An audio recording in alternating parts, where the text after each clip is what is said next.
ওকে, তাহলে আমাদের ইনভেন্টরিতে কি অবস্থা ছিল কে জানে, কিন্তু আমরা এমন একটা সূত্র অ্যাপ্লাই করছি যেই অবস্থায় থাক আমরা দেখে বুঝতে পারবো সিচুয়েশনটা কি, কারণ আমার পুরো সিস্টেমটা বারবার রিভিউ করার দরকার নেই। তাহলে এখানে একদম নিচে যাই, থার্ড নর্মাল ফর্ম। আচ্ছা, ডিপেন্ডেন্ট আর রিডান্ডেন্ট ডাটা আমরা রিমুভ করছি, রিমুভ করে আর কিছু করতে পারি আর না পারি, টেবিলের সংখ্যা বাড়াইছি, তাই না? কন্ট্রোল এন্টার সেভে আমরা নতুন ইয়েতে যাই। এখানে তো সব কানা পিপল, ওই জন্য একটু ফন্ট বড় করে রাখা হয়েছে। তাহলে এখানে আমরা থার্ড দিব না ফোর্থ?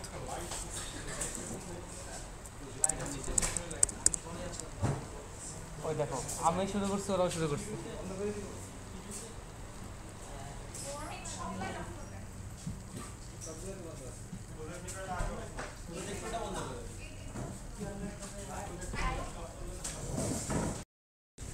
থার্ডে কি ছিল? রিপিটেড আর হচ্ছে ইরেগুলার ডাটা। এর মধ্যে আমরা আলোচনার ভিত্তিতে অনেক রিপিটেড অনেক ইরেগুলার ডাটা কমাইছি, বিবেচনাই করি নাই তাকে রিপিটেড হিসেবে, তাই না? এবং অনেক ইরেগুলারকেও বিবেচনা করি নাই, কারণ আমরা ওই সিস্টেমে যাব না। যেহেতু আমরা রিয়েল লাইফে কাজ করতেছি না, সেহেতু আমরা একটা সিচুয়েশন ক্রিয়েট করে ওইরকম করে আলোচনা করে তৈরি করছি। রিয়েল লাইফে কাজ করতে গেলে যার কাজ করব তার সিস্টেম অনুযায়ী এখানে কিন্তু অনেক চেঞ্জ আসবে, কারণ সব ইনভেন্টরি সেম না। ওকে, তাহলে এখানে যেন কি হবে? এখানে ডিফাইন পিকে অ্যান্ড এফকে আর হবে না, তবে এখানে যা হবে remove dependent and redundant data. এখন ডিপেন্ডেন্ট আমরা প্রোডাক্টে খুঁজবো, হ্যাঁ নাকি খুঁজবো? প্রোডাক্টে যদি খুঁজি dependent, ID, name, code, meta tag, description, এগুলোকে আমরা বিবেচনা করি নাই অন্যভাবে। Category ID, unit ID, brand ID, size, warranty, list price, VAT, discount price. এখানে প্রাইসটা হচ্ছে ডিপেন্ডেন্ট, অতএব প্রাইসটা এখানে আমার দরকার নেই। ওকে, ডিপেন্ডেন্ট ডাটা রিমুভ হয়ে গেল। ক্যাটাগরিতে আর নাই, কান্ট্রি, প্রোডাক্ট রিভিউতে নাই, প্রমোশনে নাই, বোঝাই যাচ্ছে এগুলোতে থাকবে না, কারণ আমরা যেহেতু অলরেডি এগুলো নিয়ে অ্যানালাইসিস করছি, আমরা ছোট্ট বাবুটি নই। তাহলে এখানে number, date time, user ID, total. আচ্ছা, টোটাল এখানে যদি সেলস ডিটেলসে যাই, কোয়ান্টিটি, রেট, ভ্যাট, ডিসকাউন্ট মিলে সাবটোটাল, তাই না? তাহলে সাবটোটালটা ডিপেন্ডেন্ট। সাবটোটাল যদি ডিপেন্ডেন্ট হয়, তাহলে 77 নাম্বার সেলসে কতগুলো ডিটেলস সেল হয়েছে সেগুলো সাবটোটাল ক্যালকুলেট করে ওখানে একটা সাম বসায় দিলেই আমরা এই টোটালটা পাবো না? পাবো কি না? তাহলে টোটালটাও ডিপেন্ডেন্ট, ওই সাবটোটালগুলোর যোগফলের উপর ডিপেন্ডেন্ট। তাহলে এই টোটালটা যদি আমরা ক্যালকুলেট করে পাই, ওর সাথে ভ্যাট ডিসকাউন্ট যোগ করে আমরা গ্র্যান্ড টোটাল পাবো, অতএব এই শয়তানটাও ডিপেন্ডেন্ট। ওকে,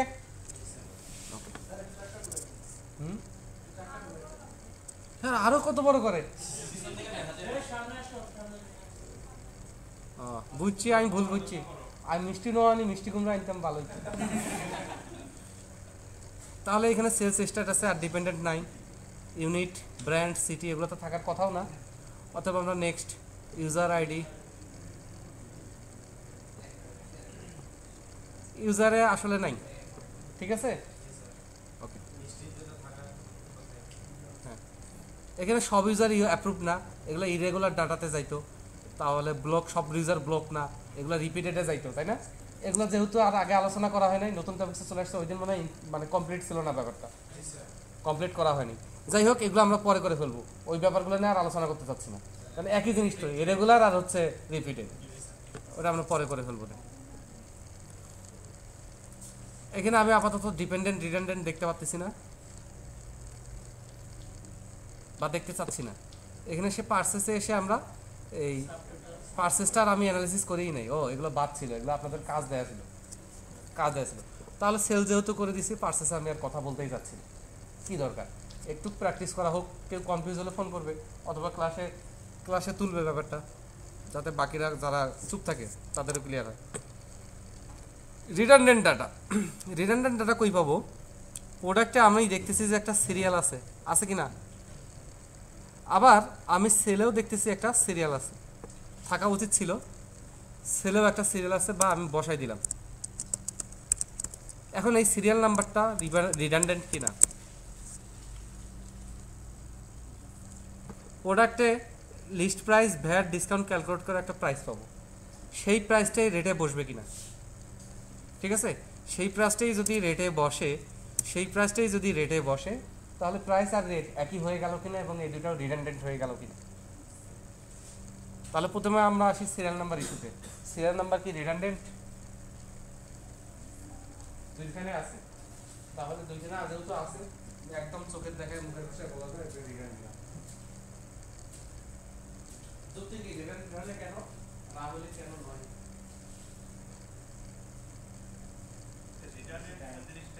হ্যাঁ, একই জিনিস দুইবার, একই ডাটা দুইবার। ঠিক আছে, আপনার যেখানে রোল কল হচ্ছে ওইখানে আপনার নাম আছে, বাপের নাম আছে, মায়ের নাম আছে।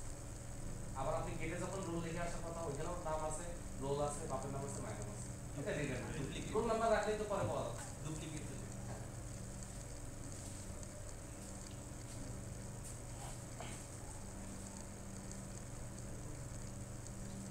একটা মুভি সাইজ 12 গিগাবাইট। এই মুভিটা কি দুইটা ড্রাইভে আলাদা আলাদা করে রাখবেন নাকি মুভি একটা রিমুভ করবেন না? তাহলে এখানে সিরিয়াল নাম্বার কই থেকে রিমুভ করবেন? স্যার পরে সেল ডিটেইলস আমার লাগতেছে সিরিয়াল নাম্বার নো স্যার এখানে স্যার সেল ডিটেইলস এই কারণ আমি প্রোডাক্ট আইডি দিয়ে তো আমি স্যার রিসার্চ করতে পারতেছি প্রোডাক্ট। ভালো, তো আপনার মোবাইল কই? ও হারাই দিচ্ছেন নাকি? ভয় পেয়ে গেছে, বের করেন। এটা মোবাইলের নাম কি? মডেল কত? স্যার 532 কি একটা বের হয়েছে? না তাহলে এই প্রোডাক্টটার নাম হচ্ছে মাইক্রোসফট 532। প্রোডাক্টটার নাম মাইক্রোসফট 532। ওকে, এই প্রোডাক্টটা যতগুলো বের হয়েছে সিরিয়াল নাম্বার কতগুলো? না একটাই। প্রত্যেকটা প্রোডাক্টকে ইউনিকলি আইডেন্টিফাই করার জন্য প্রত্যেকটা র্যামের সিরিয়াল নাম্বার থেকে, হার্ড ডিস্কের সিরিয়াল নাম্বার থেকে, মনিটর সিরিয়াল নাম্বার থেকে থাকে না? তাহলে একটা প্রোডাক্ট যখন আমি এন্ট্রি দিব তখন প্রোডাক্ট হিসেবে এন্ট্রি দিব জাস্ট মাইক্রোসফট 532, কোড এত, মেটা ট্যাগ হাবি যাবি সব। সিরিয়াল নাম্বার এখানে থাকার কোনো প্রশ্নই আসে না। একটা প্রোডাক্ট আমার 1000 কোয়ান্টিটি থাকতে পারে, 10,000 কোয়ান্টিটি, অটো জেনারেট হবে না ভাইয়া, 10,000 কোয়ান্টিটি থাকতে হবে।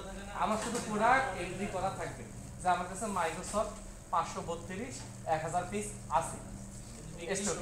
ওকে, যখন আমি বেচবো, বেচার সময় যখন আমি ওটাকে আনর্যাপ করব, র্যাপ মানে প্যাকেট খুলবো, খুলে ওটার আমি সিরিয়াল নাম্বারটা পাবো, তখন আমি সেলস ইনভয়েসে প্রোডাক্টের পাশে প্রোডাক্ট যখন সিলেক্ট করবো পাশে আমি সিরিয়াল নাম্বারটা চাইলে বসাইলাম, না চাইলে নাই।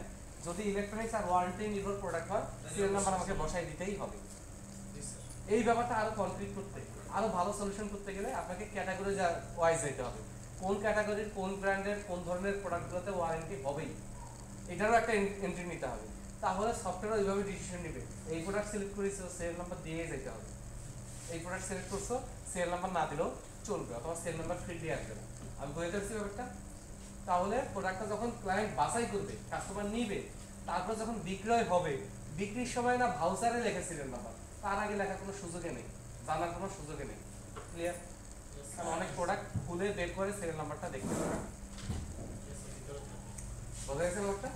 তাহলে এটা আমাদের হবে হচ্ছে সেলস ডিটেলসে। বোঝা গেছে? এবার আসি, প্রোডাক্টের প্রাইস তো আমি এখান থেকে পাবোই। এখন বিক্রির সময় ওই প্রাইসটাই আসলে রেটে বসে যাবে। আমি আপনাদের ক্লিয়ার করে দিচ্ছি, যেই প্রাইসটা ওইখানে ক্যালকুলেশন করে পাবো ওই প্রাইসটাই রেটে বসে যাবে বিক্রির সময়। তাহলে প্রাইস আর রেট সেম জিনিস কিনা? সেম জিনিস না হলে সেম নাম লিখলাম না কেন? এখানে কি প্যাচ আছে? এটা রিডান্ডেন্ট কিনা, এটা ডুপ্লিকেট কিনা? এখানে তিনটা যোগফল এসে রেটে আমার তো আমি ওইটার যোগফল তো এখানে এমনি পাই।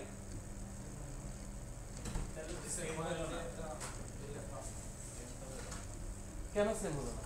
ওখানে তো আলাদা আলাদা তিনটা ডাটা একসাথে অ্যাড করে রেটটা হচ্ছে তাই আর এখানে একাই বসে একই তো, ভ্যালু তো একই। আর স্যার এখানে কোয়ান্টিটি ওঠানামা কম বেশি হলে তো আরে ছোট বাচ্চার মতো জেদ করেন না, ওরটা লাল আমারটাও লাল হইতে হবে। হ্যাঁ, তারপর পরের দিন নীল আনা হলো, লাল আনা হলো, বলছে ওরটা গতকালকে লাল আনা হয়েছে, আমারটা গতকালকে লাল আনতে হবে। আর বৃষ্টিতে এই যে তোর জেদ থামতেছে না, কি করবে এখন? দেখেন ওর ওই মোবাইলটাই যখন বের হয়েছে কখন কত দাম ছিল, ধরেন সে 12,000, তাই না? তখন আমার ওইখানে হয়তো প্রাইস ছিল 12,000 লিস্ট প্রাইস, ভ্যাট ডিসকাউন্ট মিলে ওটা 12,000-ই হয়েছে। ভ্যাট 10%, ডিসকাউন্ট 10%, সে 12,000-ই হয়েছে। তাহলে তখন সেল করার সময় এখানে 12,000 বসছে, পাক্কা? এখন আজকের ডেটে এটার রেট 8,000, ভ্যাট ডিসকাউন্ট মিলে 6,500। তাহলে আজকের ডেটে যখন রেট বসবে তখন ক্যালকুলেশন হয়ে এখানে রেট বসবে 6,500। তাহলে এইখানকার প্রাইসটা কিন্তু চেঞ্জ হয়ে গেছে, ডে বাই ডে চেঞ্জ হচ্ছে, কিন্তু 2 বছর আগে আমি যেই দামে বেচছি সেটা চেঞ্জ হওয়ার কোনো সুযোগ আছে? সুযোগ আছে। তাহলে প্রোডাক্টের সাথে যে প্রাইসের ক্যালকুলেশন বা প্রাইসটা আছে সেটা প্রোডাক্টের বর্তমান প্রাইস, আর রেটের ওইখানে যে প্রাইসটা আছে সেটা হচ্ছে যেই রেটে আমি সেল করছি।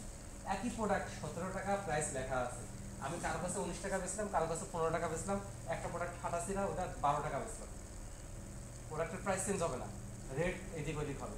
আবার প্রোডাক্টের প্রাইস চেঞ্জ হলে তখন থেকে রেটগুলো এদিক ওদিক হবে। আমি বুঝতে পারছি ব্যাপারটা, যার কারণে দুইটা আসলে দুই ধরনের ডাটা। একটা হচ্ছে যেই দামে আমি সেই সময় বিক্রি করছি বা সেই সময় বিক্রি করব, আর প্রাইসটা হচ্ছে বর্তমানে কত প্রাইস চলতেছে। এটা একটা সাজেশন আকারে যাবে সেলসম্যানের কাছে, ও তো আর বসে বসে মুখস্থ করবে না সব প্রোডাক্টের দাম কত। বোঝা গেছে ব্যাপারটা? পাক্কা? আর আসলে সেল প্রাইসটা যে এখানে রেটে আসবে, যদি একদম খুব স্ট্রং ইয়ে হয় যে না এই প্রাইসেই বেচতে হবে, তাহলে তো ওই ফিল্ডটা হবে রিটার্ন, শুধু দেখা যাবে, ওইটাতে লেখা যাবে না, চেঞ্জ করা যাবে না। আর যদি এমন হয় যে সেলসম্যানের ক্ষমতা আছে কম বেশি করার, অথবা সেলসম্যানের যদি ক্ষমতা থাকে তাহলে তো রিটার্ন হবে না, ওইখানে ইচ্ছা মতো দাম চেঞ্জ করতে পারবে।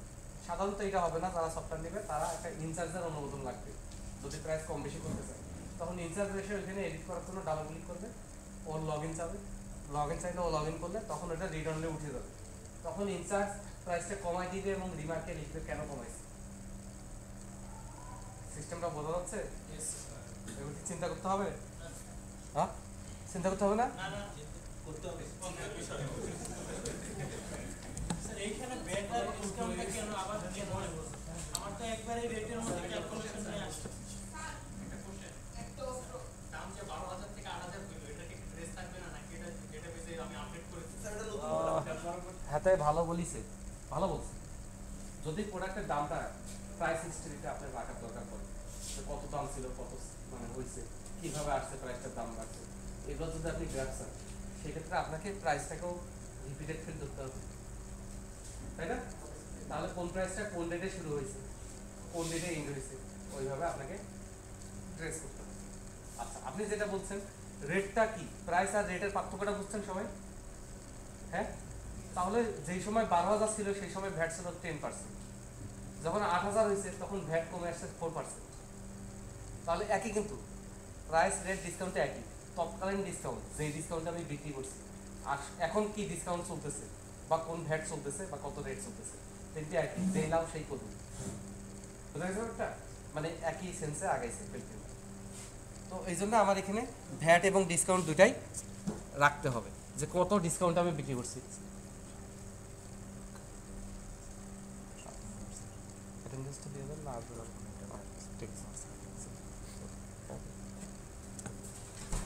তাহলে রেডি? এবার এগুলো ছিল হচ্ছে ডিপেন্ডেন্টের পরে আমরা রিডান্ডেন্টে আসছিলাম, তাই না? নিজ দায়িত্বে খুঁজে নেবেন এই যে কান্ট্রি আইডিগুলো। সিটি আইডি থাকলে সেখানে আর কান্ট্রি আইডি থাকার কোনো দরকার আছে? কোনো দরকার নেই, এগুলো নিজ দায়িত্বে খুঁজে নিয়ে আপনি কাট করে দেবেন। আর কোথাও যদি কোনো আপত্তি থাকে বা কোনো অসংগতি মনে হইতেই পারে, আমি যেটা ভাবতেছি আপনি সেভাবে ভাববেন, এমন কোনো নিয়ম নাই। আর এরকম করে কেউ ভাবলে তাকে অন্ধভক্ত একটা তকমা দেওয়া হবে, অন্ধভক্ত আমরা কেউ চাই না, বুঝেছে? অনেক ক্লাসে ইচ্ছা করে ভুল বলি আর দেখি সুন্দর মাথা তুলে হ্যাঁ হ্যাঁ হ্যাঁ, মানে ওর মনোযোগ নাই, কোনোরকম ক্লাসটা পার করতে পারলে বাসে। তো এরকম লোক দরকার নাই। যে ভুল বের করতে পারবেন সেটা যদি সরাসরি আমার সাথে সাংঘর্ষিক হয় এবং আমার আত্মসম্মানে লাগার মতো হয়, তাকে ভালো রকম পুরস্কার দেওয়া হবে। কারণ আমি যে শিখছি, আমি এত কথা বলি, যে কোনো কোশ্চেন করেন আমি কোনো না কোনো একটা অ্যান্সার দিই, কোনো না কোনোভাবে বুঝাই। আপনারা কি ভাবেন আমি এগুলো পয়দা হয়েছি এগুলো শিখে? আমাকে কে শিখেছে? আমি কোথায় কোর্স করছি? আমার কোর্স করার কোনো অপশন নাই। সর্বোচ্চ যেই জায়গায় শিখায় সেই জায়গায় আমি সর্বোচ্চ পর্যায়ে ছিলাম। আর আমি কার কাছে শিখবো? আপনারা আমার ভুল ধরেন, খাটাখাটনি করেন, অসঙ্গতি বের করেন, ওগুলো থেকে আমি শিখি। বুঝতে পারছি, আমি আপনাদের ফ্র্যাঙ্কলি বললাম। ওই জন্য একটু মনোযোগ দেন, যাতে পরবর্তীতে যখন আপনাদের ছোটো ভাইদেরকে পড়াবো আরও ভালো পড়াইতে পারি। একসময় ফাংশন শিখাইতে আমার 3-4টা ক্লাস লেগে যেত, কারণ তখন আমার নলেজ, আমার ক্যাপাসিটি কম ছিল। 3-4টা ক্লাস আমার নিজেরই বুঝাইতে লাগতো, স্টুডেন্টদের বুঝতে লাগতো না। এখন আমি ফাংশন, ভেরিয়েবল, লুপ সহ একটা ক্লাসে ক্লিয়ার করে দিই। বোঝা গেছে? তার মানে এই স্টুডেন্টরা কি হুট করে একদম ডাবল মগজের হয়ে গেছে, মাথা বড় হয়ে গেছে? তা হয়নি, আমার ক্যাপাসিটি বাড়ছে। এই জন্য আপনাদের ফ্র্যাঙ্কলি এবং ক্লিয়ারলি বললাম, অ্যানালাইসিস করবেন, কোথায় কোথায় অসঙ্গতি আমাকে জানাবেন সাথে সাথে।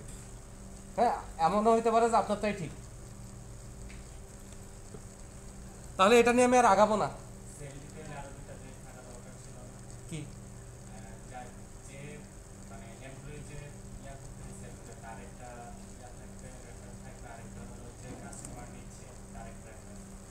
ওরে বাবা, এটা তো তাহলে এমএলএম সিস্টেমের দিকে চলে যাচ্ছি আমরা।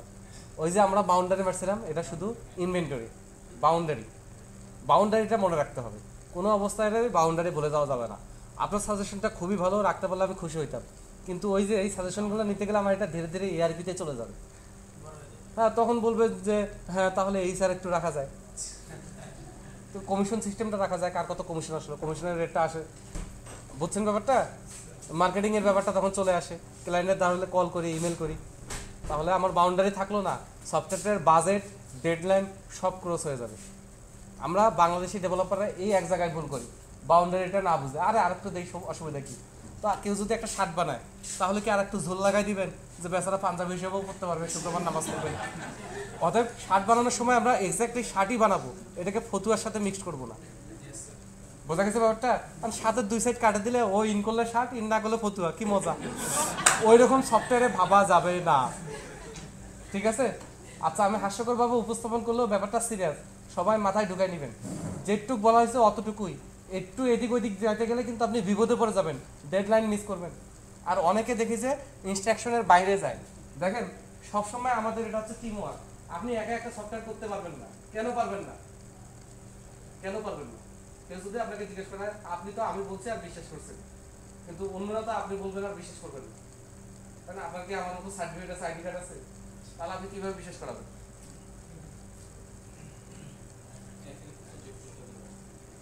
একটা যদি চীনে দেখা যায় যে 100 উপর নদী খুঁজছে মানুষ, যখন মেকিং ছিল না, ডিসকাভারিতে একটা প্রোগ্রামে দেখছিলাম, মানুষই নদী খুঁজছে, নদীর এদিক ওদিক প্রভাব চেঞ্জ করে দিচ্ছে। কয়টা মানুষ? চীনের যে মহাপ্রাচীর মানুষই তৈরি করছে, তখন তো মেশিন ছিল না। কয়টা মানুষ? তাহলে মানুষ করছে, কিন্তু কেউ একাই করতে পারে। ওরকম একটা সফটওয়্যার একাই করা সম্ভব না। আপনি কমার্শিয়াল একটা প্রোডাক্ট করুন, ছোট্ট পজ, ছোট্ট একটা ওয়েবসাইট, হ্যাঁ, দেখা গেল একটা সেলিব্রিটি, কি বলে সেলিব্রিটি নাকি বলে সেলিব্রিটি, যাই হোক, তো তার একটা ওয়েবসাইট, সে কিছু ছবি আপলোড করবে, ফেসবুকের সাথে লিঙ্ক করবে, এই টাইপের ওয়েবসাইট আপনি একাই করতে পারেন। আসলে আপনি যদি সফটওয়্যার ইঞ্জিনিয়ার হিসেবে কাজ করতে চান, আপনাকে একটা টিমে দেওয়া হবে। আর টিমে দিতে গেলে আপনার যা খুশি তা আপনি করতে পারবেন না। আপনার লাল কালার দেখলেই মেজাজ খারাপ হয়ে যায়, কিন্তু ওইখানে লাল কালার চলে আসবে, টিমের ডিসিশন আপনাকে মানতে হবে। আপনি বড়জোর বলতে পারেন এটা আমার পছন্দ না, লাল কালারের পোর্শনটা আরেকজনকে দেন, আমাকে আরেকটা পছন্দ, এইটা বলতে পারেন। আর বেশি কিছু আপনার করার কিছু নাই। অনেককে দেখছি যে আপনি এদিকে দিক যান, আপনি আর একটা প্রজেক্ট নিয়ে যান, আমি যেই কাজটা দিব সেটা স্পেসিফিক আমার ফরম্যাটে করবে, ঠিক আছে? কোথাও ভুল হলে, অসঙ্গতি হলে আমাকে বলবেন, আমি তো ওইরকম লোক না আপনাকে পিটায় বিদায় করে দিব, আমি ওটা অ্যাকসেপ্ট করবো। এবং অ্যাকসেপ্ট যদি না করি, কেন করতে পারতেছি না সেটাও আপনাকে বুঝাই বলবো। টিম ওয়ার্ক করতে গেলে অনেক কিছু কম্প্রোমাইজ করতে শিখতে হবে, ঠিক আছে? আপনি কখনোই বেস্ট হইতে চাবেন না। বেস্ট হইতে গেলে আপনি একা হয়ে যাবেন, এটি কেউ আপনার সাথে মিলবে না। আপনি ওয়ান অফ দেম হবেন, মানে বেস্টদের মধ্যে একজন, বেস্টের মধ্যে একজন হবেন, তাহলে আপনি বন্ধু পাবেন, সাজেশন পাবেন, ডে বাই ডে আপডেট হবে। আমি বুঝতে পারছি ব্যাপারটা? ওইরকম এখানে টিম ওয়ার্ক করতে গেলে টিমের যে এনভায়রনমেন্টটা ওইটা ঠিক রাখবেন, অন্যদিকে কাজ করবেন না।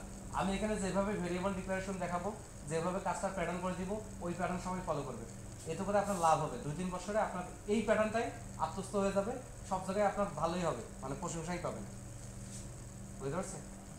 আর না হলে আপনারা দেখতে পারেন, গুগলে সার্চ দিলেই পাওয়া যায় যে হচ্ছে আপনার কমন কোডিং প্র্যাকটিস, এই টাইপের কিওয়ার্ড দিয়ে সার্চ দিলে আপনি পেয়ে যাবেন কোডটা কিভাবে করা উচিত, ঠিক আছে?